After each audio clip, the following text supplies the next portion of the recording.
The silence of dead worlds.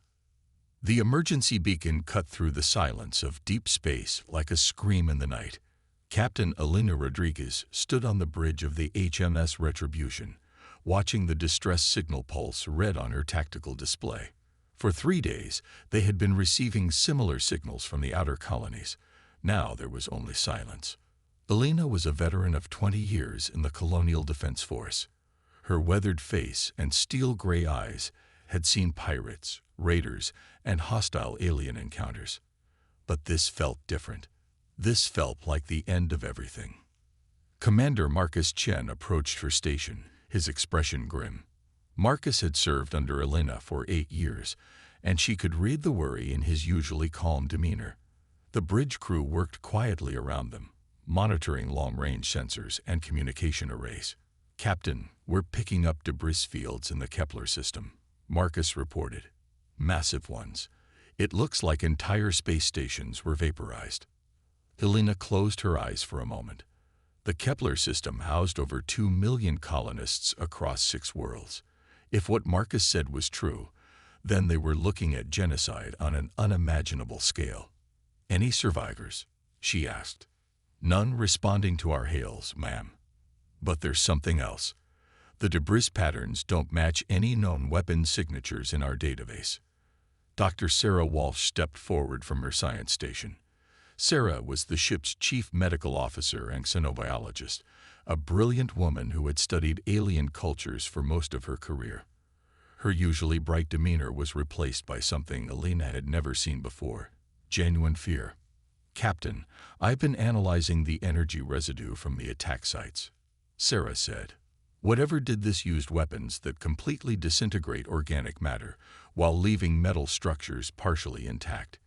It's surgical, precise, and designed specifically to eliminate life." Elena felt a chill run down her spine. In all her years fighting hostile aliens, she had never encountered anything like this. Most species fought for territory, resources, or ideology. This sounded like something else entirely. "Set course for the New Terra colony," Elena ordered. "Maximum speed." Lieutenant Tommy Johnson looked up from the engineering console. At 24, Tommy was the youngest officer on the bridge, but his genius with starship systems had earned him respect throughout the fleet. Everyone called him Spark because of his ability to make impossible repairs work. "Captain, the engines can push us there in 6 hours, but we'll be burning fuel reserves," Tommy warned. "Do it," Elena replied. "If there are survivors, every minute counts." The Retribution was a Defender-class cruiser, one of humanity's most advanced warships. She carried a crew of 800 and packed enough firepower to level a small moon. But as they approached the New Terra system, Elena began to realize that all their weapons might not be enough. The first thing they saw was the silence. New Terra had been humanity's crown jewel in the Outer Rim, a thriving world with cities that could be seen from orbit. Now there was nothing but darkness. No lights, no communications, no signs of life whatsoever. "My God," whispered Sergeant Rosa Martinez from the tactical station. Rosa was a 20-year veteran of the Colonial Marines, tough as nails and afraid of nothing. Seeing her shaken affected the entire bridge crew. "Launch reconnaissance drones," Elena ordered. "I want to know what happened down there." The drones transmitted their findings back to the ship within an hour. The images they sent were beyond horrific. Entire cities had been reduced to empty shells. Buildings stood intact, but there were no bodies, no remains, nothing to indicate that millions of people had once lived there. It was as if the population had simply vanished. "Captain," Sarah said, her voice barely above a whisper, "the atmospheric readings show traces of an unknown energy signature. Whatever weapons were used here, they didn't just kill people. They completely erased all organic matter." Elena stared at the images on the main screen. This wasn't just an attack. This was extermination carried out with scientific precision. Whoever had done this had wanted to send a message: surrender or face complete annihilation. That's when the long-range sensors detected them. "Contact," Marcus shouted. Multiple ships dropping out of hyperspace. Configuration unknown. The tactical display lit up with red contacts. 12 massive vessels appeared on the edge of the system, each one the size of a small city. They moved with perfect coordination, their dark hulls reflecting no light as they advanced toward the retribution. Elena had seen many alien ship designs in her career, but these were unlike anything in the databases. They looked organic, like enormous insects or deep-sea creatures, with surfaces that seemed to pulse with their own malevolent life. Weapon ports opened along their hulls like hungry mouths. "They're hailing us," reported Communications Officer Janet Park. On screen, Elena ordered. The main display filled with an image that would haunt Elena's nightmares for the rest of her life. The creature that appeared was tall and skeletal, with 4 arms ending in razor-sharp claws. Its head was elongated, with multiple eyes that glowed with cold intelligence. When it spoke, its voice was like the sound of breaking glass. "Human vessel," the creature said. "You have entered the territory of the Vorthak Empire. Your species has been marked for termination. Surrender your ship and accept processing, or be destroyed." Elena stepped forward, her jaw set with determination. 20 years of military service had taught her that bullies only understood one language: strength. "This is Captain Elena Rodriguez of the Colonial Defense Force," she replied. "I don't know who you are or what you think you're doing, but you've just declared war on humanity. We don't surrender, and we don't accept processing. If you want our ship, come and take it." The creature's multiple eyes seemed to focus on her with something like amusement. "Your species shows typical inferior bravado. You have one small ship. We have an empire that spans 200 worlds. Resistance is futile." "Maybe," Elena said, "but we're humans. Futile is what we do best." The communication ended, and the alien ships began to advance. Elena turned to her crew, seeing the fear in their eyes, but also something else: determination. These were humanity's finest, and they would not go quietly into the night. "Battle stations," Elena ordered. "All hands, this is the captain. We are outnumbered 12-1 by an enemy that has destroyed entire worlds. They expect us to surrender or die quickly. I say we show them what humans are made of. We may not win this fight, but by God, we're going to make them remember us." The crew moved with practiced efficiency, preparing for what might be humanity's last stand. Tommy worked frantically at his engineering station, pushing the ship's systems beyond their design limits. Rosa coordinated the marine detachments, preparing for possible boarding actions. Sarah analyzed the enemy ships, looking for any weakness they could exploit. Marcus stood beside Elena at the command station. "Orders, Captain." Elena looked at the approaching enemy fleet, then at her crew. These people had families, dreams, futures that would be cut short. But they stood ready to fight against impossible odds because that's what humans did when faced with extinction. "We're going to do something they won't expect," Elena said. "We're going to attack." The Vorthak had conquered 200 worlds by using overwhelming force and fear. They had never encountered a species that fought back with such fierce determination. They were about to learn why humanity had survived every challenge their harsh evolutionary path had thrown at them. The first Vorthak ship opened fire, its energy weapons creating pillars of destructive force that reached across space toward the retribution. But Elena had already given the order to move, and Tommy had the engines running at 120% capacity. The human ship danced between the energy beams like a fighter dodging punches. Elena's tactical training told her to maintain distance and use their superior speed, but her instincts told her something different. The Vorthak expected logical, predictable military tactics. Time to show them how humans really fought. "Ramming speed," Elena ordered. "Target the lid ship." "Captain, that's suicide," Marcus protested. "Trust me," Elena replied. "Tommy, I need everything you can give me from the engines. Rosa, prepare boarding parties. Sarah, I need you to monitor their communications. I want to know how they react to the unexpected." The retribution accelerated directly toward the largest Vorthek vessel, weapons blazing. The alien ship tried to adjust its fire, but the human vessel was moving too fast and too erratically. At the last second, Alina ordered the ship to veer off, raking the alien vessel's hull with concentrated fire. The Vorthek ship's shields flickered and failed. Atmosphere vented from multiple hull breaches. For the first time in 200 years of conquest, a Vorthek vessel had been damaged by an inferior species. "Their communications are going crazy," Sarah reported. "They're calling us Chaos Bringers and Void Touched. I think we genuinely surprised them." Alina smiled grimly. "Good. Surprise is about the only advantage we have. Tommy, how are the engines holding up?" "Still at 120%, Captain. I can give you more if you need it." "I need it. Marcus, target their weapon systems. If we can't destroy them, maybe we can blind them." The battle that followed would be remembered as one of the most one-sided fights in galactic history, but not in the way the Vorthak expected. The human ship fought like a cornered animal, using tactics that no computer could predict and no logical mind could understand. Alina ordered maneuvers that should have been impossible, pushing the ship's systems far beyond their limits.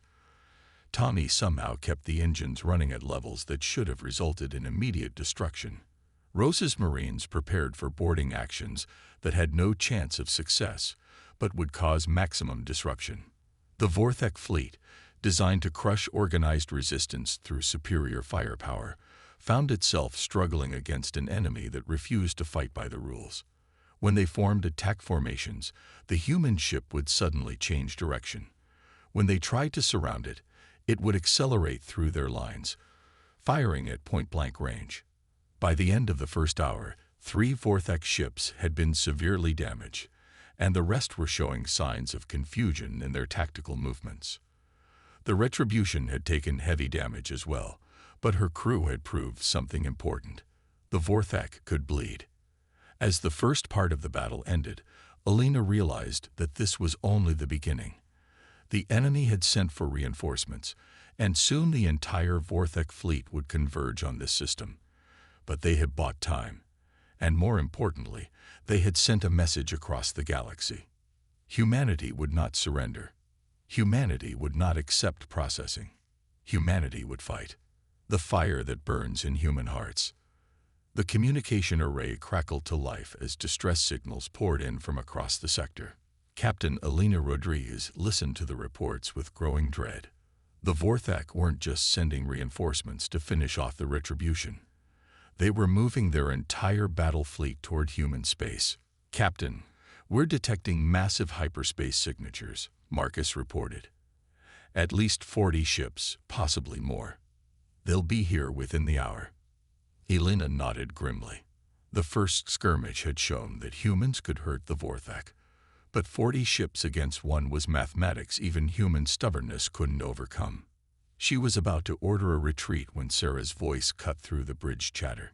"Captain, you need to hear this. I've been monitoring Vorthek communications, and something's changed. They're not just calling us Chaos Bringers anymore. They're calling us the fire that spreads and the infection that grows. I think our little fight has had consequences." Alina turned to her science officer. "What kind of consequences?" Sarah's eyes were bright with excitement despite their desperate situation. "Remember how I said they completely exterminate organic life on the worlds they conquer? Well, it turns out they don't just do that for fun. They do it because they're terrified of biological unpredictability. Their entire empire is built on mathematical precision and logical control. They eliminate chaos by eliminating the sources of chaos. And biological life is inherently chaotic," Alina realized. "Exactly. But here's the beautiful part, Captain. By fighting back, by being unpredictable, we've become their worst nightmare. They can't calculate us, can't predict us, can't control us. And now they're panicking." Tommy looked up from his engineering station, his young face streaked with sweat and grease. "Captain, I've been analyzing the energy patterns from their damaged ships. Their technology is incredible, But it's all based on perfect efficiency and mathematical optimization. Know what that means? Tell me, Spark. It means they've never had to deal with equipment failures, jury-rigged repairs, or systems running beyond their design limits. Their ships are masterpieces of engineering, but they're also fragile. They can't adapt when things go wrong. Elena felt a spark of hope ignite in her chest. How long until their reinforcements arrive? 53 minutes, Marcus replied. And how long would it take to get a message to the nearest human colonies? Communications Officer Janet Park checked her console. About 20 minutes at maximum transmission power. Elena made a decision that would change the course of galactic history. Open a channel to all human colonies, all defense forces, all merchant ships, everyone with a communication array. Emergency broadcast. Channel open, Captain. Elena stepped forward, looking directly into the camera. Her weathered face was streaked with smoke and determination burned in her steel-gray eyes. This is Captain Elena Rodriguez of the HMS Retribution. We are currently engaged with an alien force called the Vorthak Empire. They have destroyed the New Terra colony and are responsible for the loss of millions of human lives across the Outer Rim. She paused, letting the weight of that statement settle. These aliens think they can terrorize us into submission. They think they can process us like cattle. They think humans are just another inferior species to be eliminated. They're wrong. Elena's voice grew stronger, carrying the fury and determination of her entire crew. We are humanity. We survived the ice ages. We survived plagues. We survived wars that should have destroyed us. We crawled out of caves, reached for the stars, and made them our home. We don't surrender, we don't submit, and we sure as hell don't get processed. Tommy gave her a thumbs up from his station. The engines were still running at impossible levels. The ship was holding together through sheer human stubbornness. And somehow, they were still fighting. The Vorthak are sending their entire battle fleet to destroy us, Elena continued. 40 ships against 1. They think those odds guarantee victory, but they've never fought humans before. They've never seen what we can do when we're cornered, when we're angry, when we're protecting everything we love. She leaned closer to the camera. I'm not asking for a miracle. I'm asking for what humans do best. I'm asking you to fight. Every ship, every station, every person who can hold a weapon. Come to the New Terra system. Come now. Let's show these monsters what happens when you threaten humanity. The transmission ended, and the bridge fell silent. Elena had just asked scattered colonists and lightly armed merchant vessels to face an enemy that could destroy planets. It was insane, desperate, and completely hopeless. It was also the most human thing she had ever done. Contacts dropping out of hyperspace, Marcus announced. The Vorthak reinforcements are here. The main screen lit up with enemy vessels. 40 massive ships arranged in perfect formation, their organic hulls pulsing with weapon energy. At the center was a vessel twice the size of the others, clearly the flagship of whatever passed for Vorthak nobility. Incoming transmission, Janet reported. Put it through. A new alien face appeared on the screen. This one was even more imposing than the first, with elaborate armor and additional cybernetic implants. When it spoke, its voice carried the authority of absolute power. I am Admiral Vextar of the Vorthak 4th Fleet. You have damaged Imperial vessels and disrupted the natural order. Your punishment will be exemplary. Surrender now and your processing will be quick. Elena laughed, actually laughed, in the face of certain death. You know, Admiral, you're the second Vorthak today who's told me to surrender. I gave the first one the same answer I'm giving you. Come and take us. Admiral Vextar's multiple eyes narrowed. Your defiance is illogical. You cannot win. Maybe not, Elena replied. But we're going to try anyway. That's what makes us human.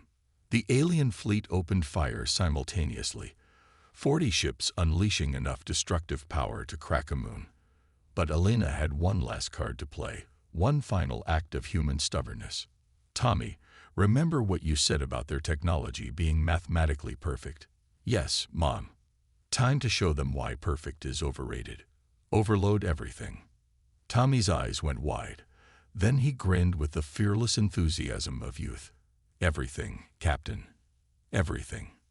Engines, weapons, shields, life support. Push every system past its breaking point. Make this ship do things it was never designed to do. The young engineer's fingers flew over his controls. Engines at 150%. Weapons overcharged. Shields running on backup power and prayer.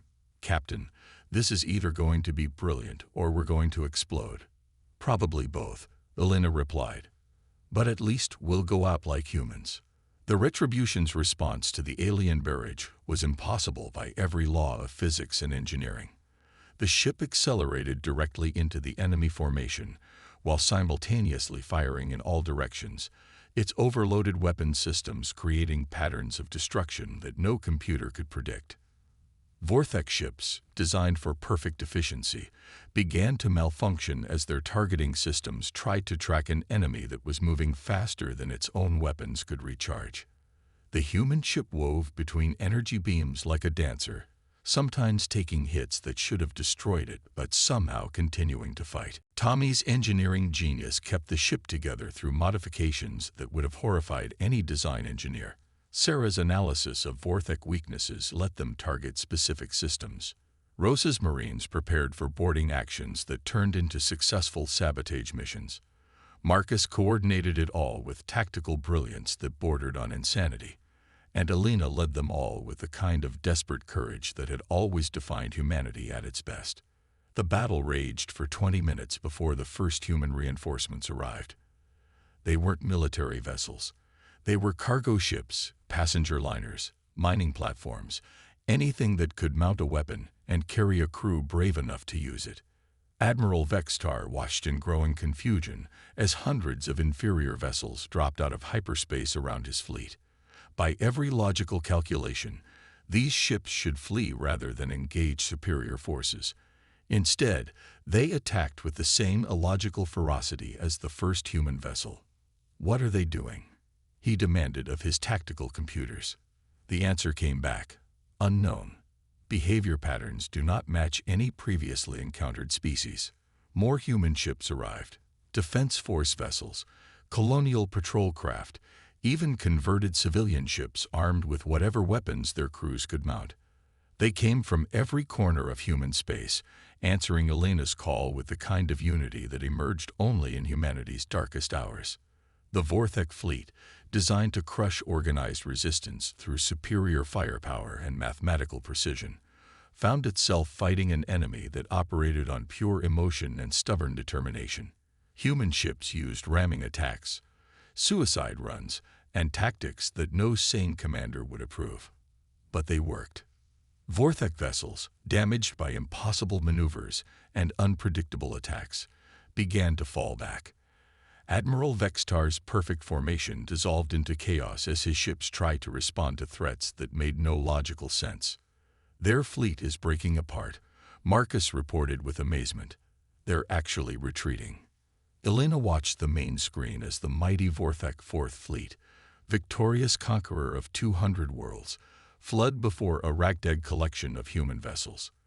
They had won not through superior technology or greater numbers, but through the one thing no alien empire could understand or defeat: the unbreakable human spirit.